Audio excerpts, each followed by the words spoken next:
روایتی هست که در جسم انسان 4 جوهر است. یکی از این جوهرها عقل هست، دیگر دین هست، سوم حیا هست، چهارم عمل صالح است. از خداوند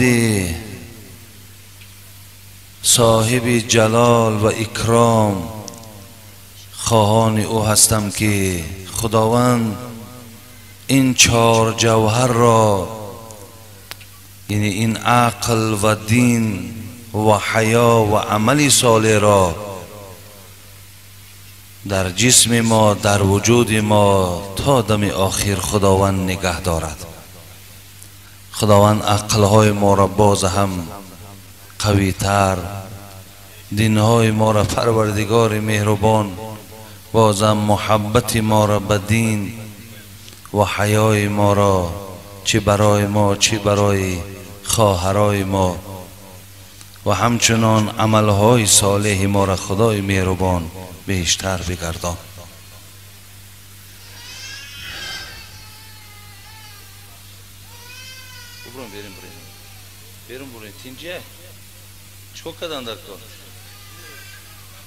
برادران عزیز و گرامی، من جمعه گذشته برای شما وعده کرده بودم که در اطراف موضوع دروغ و بدبختی دروغ و خیلی گناه سنگین بودن دروغ برای شما از آیات‌های قرآن و از حدیث‌های رسول اکرم صلی الله علیه و سلم بیان می‌سازم تا که ما از این برنامه هم آگاه شویم، تا که امروزها می‌بینم برادران عزیز و گرامی که صف دروغگوها هم خیلی زیاد، چه در ساحه دین چه در ساحه حکومت، و همچنان برادران ما چه با طرز شوخی چه با طریق جدی دروغ میگویند. آیا این تا چه حد برای بنده زیان دارد، گناهی هست؟ گفتم بیان میسازم، ولی از بس که این هفته من قریب 5 روز در شهر نبودم، بعضی کار و بارهای همون خانه ای که بزیمه داشتم به همون آواره بودم، ولی از تیاری این موضوع در کنار ماندم و برای شما میخواستم چند سوال هایی که هست پاسخ گردانم و این جمعه که تصمیم گرفتم جای نمیروم مگر از پی این موضوع خیلی مهم میشوم. خدا خواهد برای شما جمعه آینده من این موضوع را زیباتر و خوبتر بیان میکنم. فقط این قدر گفتنی هستم برادران عزیز که دروغ مرد را کند بی وقار. شیخ سعدی میگفتند دروغ مرد را کند بی وقار، دروغ مرد را کند شرمسار. هر کسی که از جمله دروغگوی ها باشد دادرای عزیز، او دیگر وقار ندارد، هیبت ندارد. مراد از هیبت و وقار این که دیگر او شان و شرف ندارد، او دیگر در بین مردم با یک چشم ذلت نگاه کرده می شود. چگونه ای که این بزرگ خدا گفتند دروغ مرد را کند بی وقار، دروغ مرد را کند شرمسار. البته انسان از پشت دروغ همیشه شرمنده است، همیشه شرمسار می شود. پس اکن عقل لازم که کاری که انسان شرمنده می کند باید از او دوری جوید.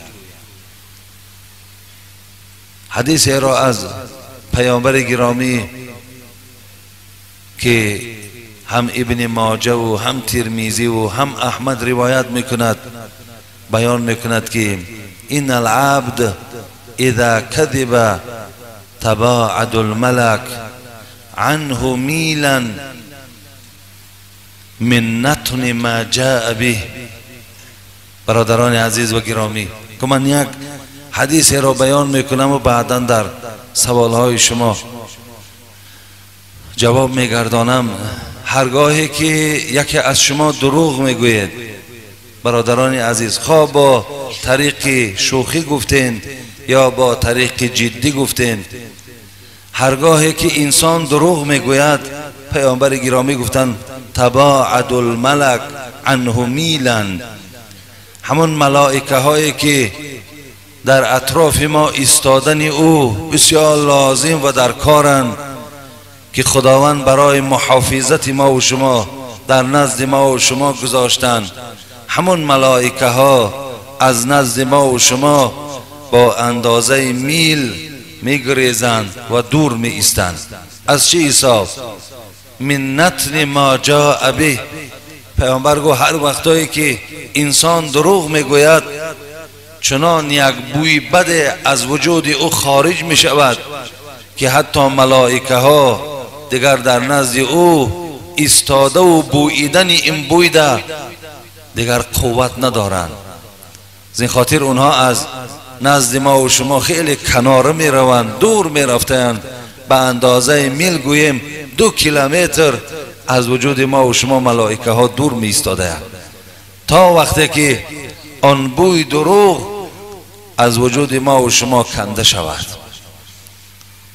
پس این حدیث هم بیانگری اوست که برادری عزیز، اگرچه دروغگو هم باشه برادر مایی، اگرچه دروغگو هم باشه مؤمن و مسلمانی، ولی کوشش کن که این ملائکه هایی که خدای مهربان از روی مهربانی برای محافظت ما داد که تا که جین ها برای ما ضرر نرسانند، اینها را از وجود خود دور نگردانی. پیش وقتا تمام کلانساله های ما هم میگفتند دروغ این تاریکی ایمان است، ولی مردم از بی ایمان شدن هم نمیترسند. کجا گویم که وقتی که دروغ تاریکی ایمان باشد، انسان ها برای یک تاریکی ایمان دروغ بودن زبانشان از دروغ گفتن نگه می داشتند. امروز برادرای ما برای 4 تنگه فایده آوردن، همون شعاری گور سوزد و دیگ جوشد برای خود شعار کردگی. من انشاءالله برای شما دادرای عزیز، خدا خواهد آن چیزی را که چشمش در حدیث های پیامبر رسیده است و آن چیزی را که از آیات های قرآن من در دوام این هفته نگاه کردم ولی با پررگی که اونها را از خود نکردم، برای من به شما من این موضوع را با طریقی باید و شاید رسانیده نمیتونم. زین خاطر من جمعه آینده درباره این موضوع به شما بیان میکنم. فقط قسم به نام خدا مقصدم همین است که این موضوع و این برنامه یک تأثیر در جوانهای ما، یک تأثیر در مردم ما رساند و مردم ما از دروغ گفتن در کنار ایستند، ترسند. وقتی انسان دروغ گوید در همون حالت دروغ یک وجود لرزه فرا گیرد که مقصد این دروغ چقدر بر ایمان من، بر عبادت من ضرر و زیانی دارد. الحال من سوالهای شما را درو خوانده و انشاءالله جواب میگردانم.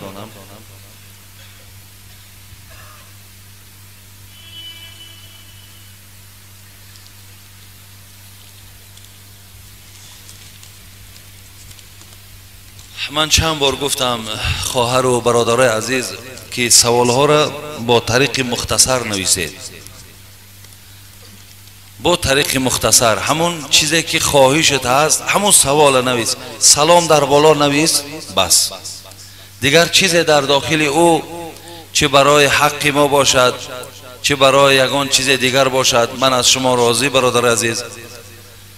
ما شاید تا اندازه‌ای که برادرای ما و خواهرای ما در مکتوب در حق ما سخنهای نیک می نویسند، میلش ما هم در حق شما خیرخواه هستیم. خداوند شما را هم همیشه بی درد و بی غم نگه دارد.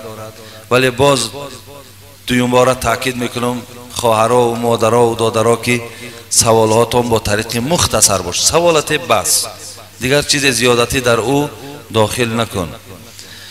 خب اکای حاجی مرزاباد، از این میخواهم که روزی خواهری 18 ساله‌ای در نیمه راه مانده اد را خوانده مدتی بی‌غرضانه خود را دریغ نداشته بر من مصلحت خوبی خدا ترسیدی. من در 15-16 سالگی هم با دختری بیراهه شناس شده دوگانه شدم. در یک روز زمستان آمد گفت که من شوهر کردم و خانه را اجاره گرفتم، بیا مرا برای به ترتیب در آوردن خانه یاری برسان. من از نیرنگه های این خدا ناترس به خبر راضی شدم. من فکر هم نکردم که اینها دروغ و برای دم افتادن من بوده است. وقتی که ما به آن خانه افلاس رفتیم، در آنجا مردی بود که من او را نمی شناختم و آنها به من یک پیاله چای دادند. دیگر چیزی در خاطرم نیست، فقط همین را بعد فهمیدم که من ناموس باخته شدم. بعد این چند بار خودم را کشتنی شدم، اما از خدا باز برای گناه هم ترسیده توبه کردم. پدر و مادرم بسیار آدمان خدا ترس و مهربانند، آنها ما را بخشیدند و همیشه نصیحت میکنند که در دنیا تو تنها نیستی، از خداوند بزرگ و مهربان بخشش پرس. البته گناهایی که تو از بی عقلی کرده ای میبخشد و البته در بخت تو گشاده می شود. از این بی عقلی های من 1 سال زیاد گذشت، اما هیچ من به خود نمی آیم. همیشه فکرهای بد مرا دنبالگیری می کند. برای همین از شما مصلحت می پرسم چی کار کنم؟ من حاضر راضی هستم جوانمرد یافت شود، بگذار کلان سال هم باشد یا زن دویم هم شوم. اگر مرد مرا نیمراه کردنی نباشد به شوهر برایم. از این روز سراغم را پره می نویسم. فقط از شما خواهش میکنم که نامم را نخوانید. این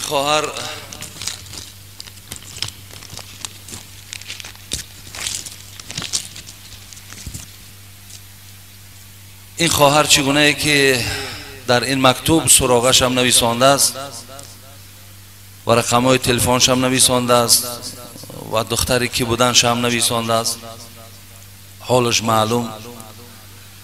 اگر همچنان باشد خواهری عزیز، امروز بله بدبختای ما زیادن، چه از زنها و چه از مردها، به هر راه میخواهند که البته مردم را در یک بدبختی و بیناموسی و دیوسی کشند. ولی من از این حالت استفاده برده دادرای عزیز و خواهرای مهربان برای شما اینقدر گفتنی هم به هر یک آدم بیراه و خدازده شما رفیق و دوست نشوید. همه این سبب در او هست که این خواهر ما که اگر راست گوید با این دختر بیراهی که شناس شدن و با نیرنگ های او افتیده و گویم که در حیات خود یک داغی گذاشتن. ببینین دختری که انشاءالله اگر در همون عفت و در همون آبروی خود قرار می گرفت، 10 انسان نزد دروازه اینا برای خواستگاری می آمد. امروز که دیگر دروازه بالای این خواهر ما پوشیده می شود، خواستگارها دیگر سراغ نمی آیند. خود این خواهرها مجبور می شوند که برای زن دویم یا مرد کلانسال را گرفتن برای او خوش می آید. ببین همه این سبب در چی؟ سبب در این که دوگانه ناخوبه. برادرای عزیز و خیلی مهربان، شما هم بالای دختراتان نظارت داشته باشید. شما هم نگاه کنید که دختراتان با کیها دوگانه هستند، بچه هاتان با کیها رفیق هستند. شما این چیزها را نغز میدانید، خداتان نغز حس میکنید. نظارت کنین برادرای عزیز و گرامی. پدر و مادر این خواهر ما چیکار کند؟ در یک حالتی که دیگر هر چیزی که بود شد، دیگر راه حلش نیست. بعضی از خواهرای ما تا اندازه شدن که امروز می آیند برای ما بیان میکنن که داملا مقصد ما در همین حیات فریب خوردیم، دستی به زنا زدیم، امروز امکانیت داریم که خودمان با دختری کته کرده و با در یک جوان تسلیم کنیم. در این چی شما مصلحت میتید؟ شما یک کم ترک کن دادرای عزیز از روی گفتار این خواهرها و از رفت این کارهای زمانه خلاصه برداری کنین که در میان 4 دریا تخته بندم کرده ای. باز میگویی که دامن تر مکن هوشیار باش. از 4 طرف ما و شما چه نیرنگ های، چه فسق، چه فساد، چه بیناموسی های ما را فرا گرفته است. فقط در اینجا برادران عزیز، فقط زیرکی، فقط ایمانداری شما انشاءالله شما را از همه جهت خلاص میکند. ولی به هر حال دادرای عزیز، برای کسی این خواهر لازم باشد، خواهری که نمراه و فریب خورده شده است، 18 ساله، اگر یگان مردی گوییم که با ناموس و با ننگی که اراده گفتی خواهرمان خوازن دویمش میکند، خوازن اولش میکند، سراغش نزد ما هست، بیایید روید با اون مثال